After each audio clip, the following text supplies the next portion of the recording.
This is Newcap News with Michaela Henschel. Good evening. Local fire crews had a long battle Friday evening with a grass fire, preventing it from crossing the highway. However, as Josh Ryan explains, there's no time to rest as calls continue to come in.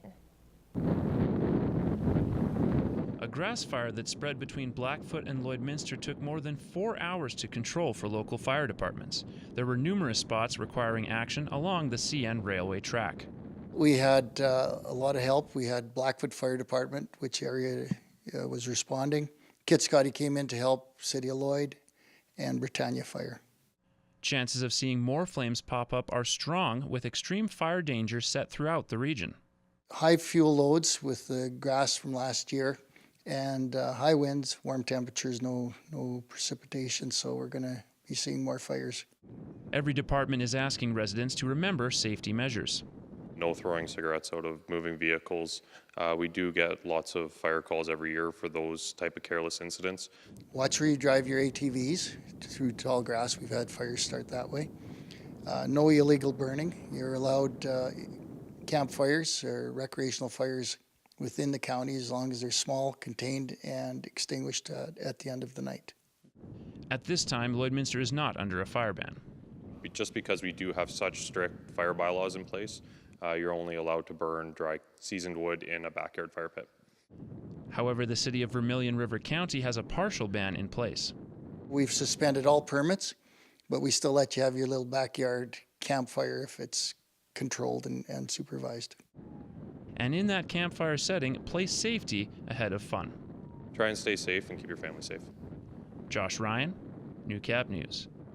Well, City Council will begin this week's meeting much later than normal. The proceedings don't get underway until 7 p.m. The change is to allow more residents to hear tonight's discussion, which will largely focus on taxation. Councillor Aaron Buckingham says it's important to maintain transparency in all matters that affect residents. So we've had our open houses, our Your Voice nights, all of those things. And we just thought with this one, having it an evening meeting, just to see what would happen and see if we got some more people out and engaged in the conversation. Buckingham understands the displeasure many have about the mill rate increasing again in 2018, but says it's a reality the city has to face. A portion of that, is, of course, comes from each provincial government and the school taxes and everything that goes along with that, and we have to adjust to make sure that we have enough to provide everything that the city is expected to provide. Nobody likes to see a tax increase, that's for sure, but that is what's going to happen. Tonight's meeting will also examine several capital project requests, including landfill security and the Civic Center showers. A Lloydminster woman has been recognized for her talents in the gospel and Christian music community.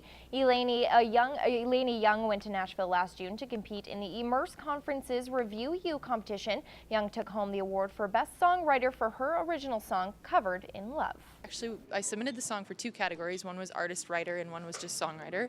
And the artist-writer, I started off and I actually got cut right away because I choked. And then the songwriter portion, they weren't really focused on my performance part of it as much as they were the song. So I submitted the song and that's the one that I won. The inspiration behind the song came to her while reflecting on a time when life wasn't going in the right direction. You know, I lived this life that was just awful and I did things that were so regrettable and I'm full of shame and guilt. And when I look at some of the things and the decisions that I've made, I just cringe and my skin crawls. And then I think but I don't have to dwell on that anymore because I've been totally redeemed and I've been set free and I can live a life that is guilt and shame free. So that's what the song is pretty much about. Covered in love, covered in love. My soul sings hallelujah when I think about the goodness and the faithfulness that's got me covered in love, covered in love. Young's ultimate goal is to be in Nashville full-time, but with 2 young daughters, she continues to write songs and build connections. Well, a blast from the past is making its way to Holy Rosary High School stage. The theater department is putting on the classic Broadway production of Guys and Dolls Jr. Guys and Dolls Jr. is a condensed version of the popular Broadway play. Set in the 1930s, it follows gamblers trying to set up an underground craps game in a time where gambling is prohibited. There are many elements in the story and talent within the cast that made the play the perfect choice. It's such a dramatic play. Like you'd watch it and you'd think, well, this seems really simple and it's kind of well done. And there's actually a lot of deeper meaning to it. It's not just two people coming together. It's people realizing how they truly feel for each other and how one person can change another person's life for good. Of some of the actors that we had, it just really worked for the kids that we have, some of the kids that are graduating, really strong actors, dancers, singers, so we just really wanted to showcase their talents. Rehearsals began back in December, and with over 30 students participating in the production, the involvement by the students is reaching further than just their assigned roles. So they've been learning choreography, their lines, helping with sets. So it's not just a one thing that they've been doing. They've been really active in all parts of the development of this production. The play opens tomorrow at Holy Rosary and runs until Thursday. Tickets are $10 and are available by calling the school, or it can be purchased at the door. Well, 20 years ago, we began seeing youth-centered programs pop up around the community, and as we see in this week's edition of Retrospect, the need for these programs continue to be vital in order to build a stronger community moving forward.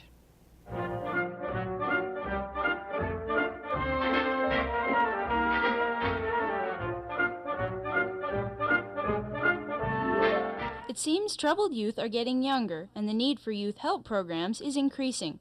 Lloydminster is fulfilling that need with programs that rehabilitate, educate, and work at preventing problems from occurring. Ron Harris Jr. from the Thorpe Recovery Center says these days drugs and alcohol are too available, and the effects are rarely positive. The situation, when we say other than normal, when you hear about it in the paper or the media, that chances are that from our experiences that 8 times out of 10, maybe 9 times out of 10, there's been alcohol or drugs involved. Shauna Zellweger of the Lloydminster Sexual Assault Center says self-esteem is also a concern for youth today. Often they lack the confidence to make the right choices or find help. And 20 years later, the need for youth programs has grown. The Lloydminster Youth Center sees an average of 35 to 40 kids a night. The newly renovated center allows access to multiple resources, all under one roof. Kids can come throughout the city and receive on-site support, emotional, practical support, and receive access to recreational activities and opportunities, as well as leadership opportunities and leadership and mentorship developments. The Youth Center also works closely with other community outlets to ensure those who require mental health and addiction help get access to the proper resources. Well, I don't think any one organization can do everything all on their own, to try to help a community need. So I think it's very important that you leverage those partnerships where other agencies or groups may have expertise in one area or knowledge in an area that maybe your organization doesn't.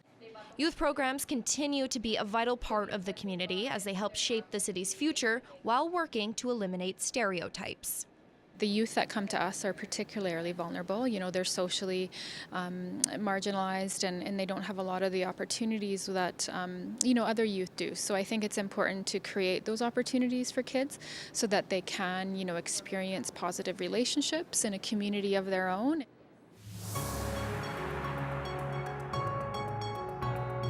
This is Newcap Sports. Well, as previously reported on Newcap News, the Lloydminster Bandits are moving through a coaching transition with Brad Cruikshank stepping down and Ryan Early, previously the team's assistant coach, moving into the head coach role.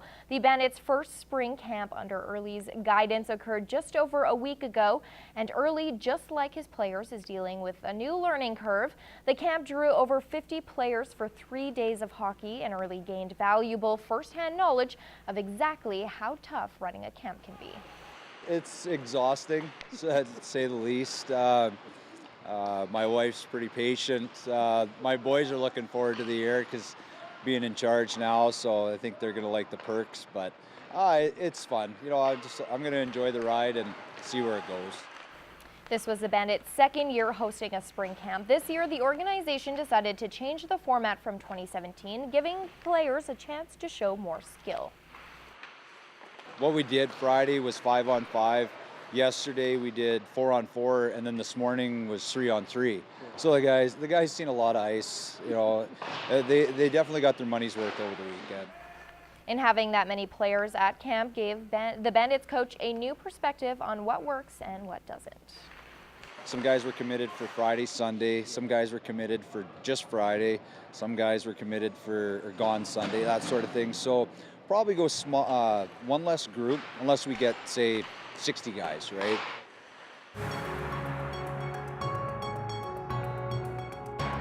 This is Newcap Weather with Gerard Lampau.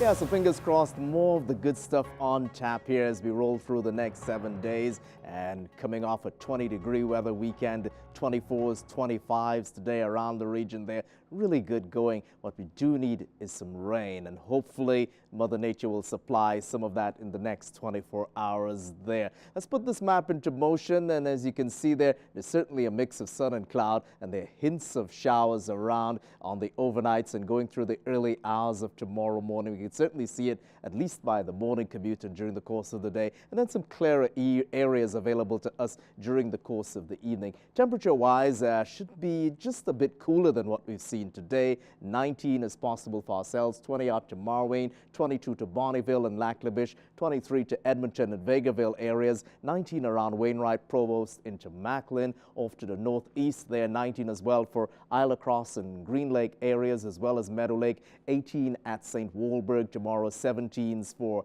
Maidstone areas and North Battleford. And lots of producers out getting the seeding season up and running there. Plant 18 is underway, and of course after you put down, even if you just put down your kitchen garden, you probably need to water it, so hopefully a little rain is on tap there. Let's head across the country then. 19 in Vancouver, mainly sunny skies, 24 out to Edmonton for a mix of sun and clouds. Similar story to Whitehorse, but a lot cooler, sitting at 7, 5 out to Yellowknife, 23 in Regina, 26 in Winnipeg, and that's down from 30 earlier on recorded at Richardson International there in Winnipeg, Canada's hot spot today, 30 degrees Celsius. Let's head across to Pearson now. Toronto is sitting at 13, down from I think it was 15 earlier. 9 in Quebec, mainly sunny skies, 4 in St. John's and 9 in Halifax for a mix of sun and cloud, and then minus 10 out to Iqaluit there, also a mix of sun and cloud. Back on the prairies now, the Battlefords are mainly sunny, sitting at 23, down from 25 earlier. Could see 8 in the early hours of tomorrow morning, and then just 17, honestly. East and southeasterly winds, yes, but some showers hopefully to cool. It is dry out there. We showed you the fire danger map, and right across our region, the danger is extreme. So hopefully those showers materialize, a quarter inch, even a half inch. Could see an inch if we get lucky on that, but we'll take a quarter inch certainly. 20 in Cold Lake and parts of the Lakeland region at the moment, 7 overnight, and just 21 come tomorrow. Variably cloudy. The promise of showers at a low 20-25% chance, but if you get a little bit, be grateful for it, because it is badly needed right now, right across the area. 23 for ourselves at the moment, down from 24. Could see 9 in the early hours of tomorrow morning, and then just 19 come tomorrow as the daytime high. It's certainly some showers around. This graphic is not bringing it out, mind you, but it is, the prospect is at least for a half inch is definitely on tap there. So we'll give it a 60% chance, honestly. Cooler than the 24 we saw today, 19, even cooler on Wednesday for 13, then 9 on Thursday. There's a question mark around Thursday, but we'll let that sit for now. At least for the moment, those numbers are not sliding any cooler than that. 14 on Friday, 22 on Saturday, 26 on Sunday. So building into another 20-degree weather weekend for Michaela and everybody else who loves that there. That's a look at the next 7 days. Back to you for Agriculture News.